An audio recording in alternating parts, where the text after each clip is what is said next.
Katwogere ku bukulembeze bwa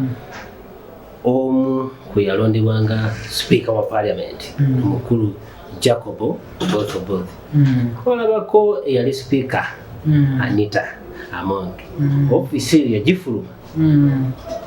yagamba nti yagifuluma mu bulungi naye waliwo ebitatambula bulungi bamunoonyerezaako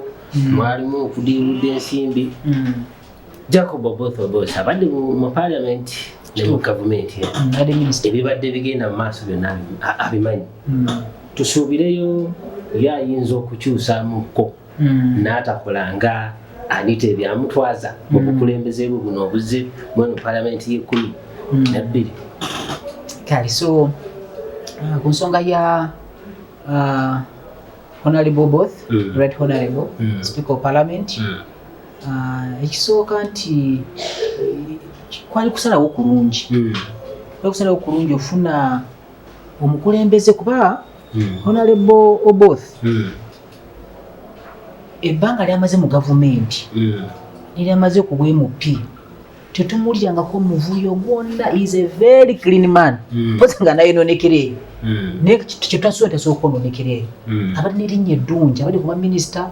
abadde member of Parliament tetumulirangako mu kundi yonna ate nti musajja mukakamu nnyo mukakamu very humble man kate nga byonna nti wapyeruyu ali trained by General Muhoozi naye okubira tulina essuubi ly'amaanyi nti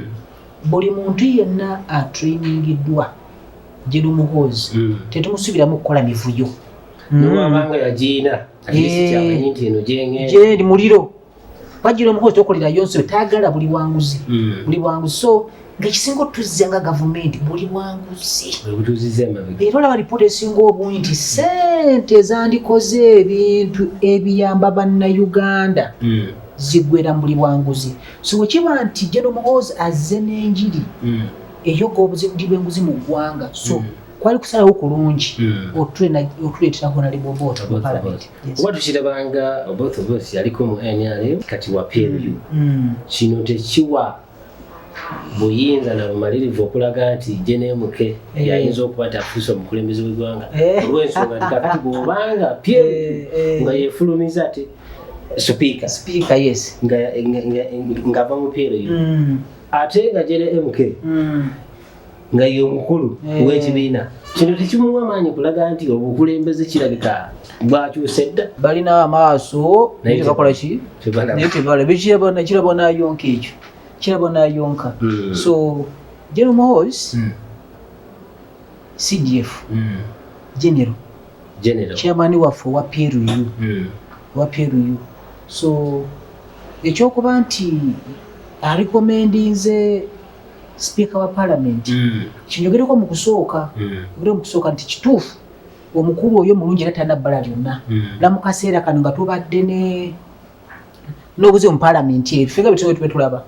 nti waliwo bingi ebyogerwa ebitali birungi ku Parliament so Parliament ebadde efunye erinnya ebbi so ngeetaaga omuntu ng'oyo